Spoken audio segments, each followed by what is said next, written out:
Food trucks, just like restaurants, are back in business with restrictions.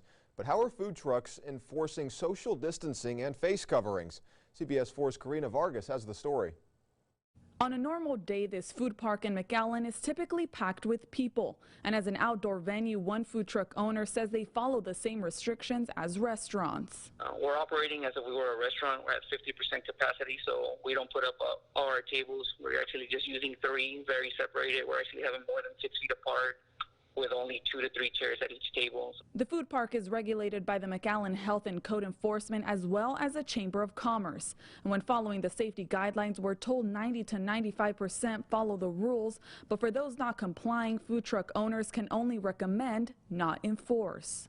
They are not the law. They are like they cannot enforce that. They can do a lot of recommendations. They can do all the preparations to make sure that everything is ready for customers to be at their place in a safe way.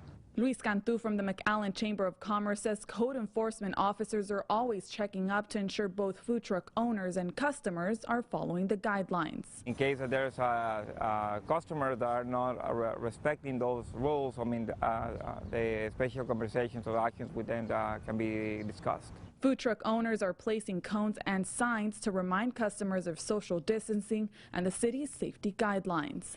In McAllen with complete Valley coverage, Karina Vargas, CBS 4 Valley at 10.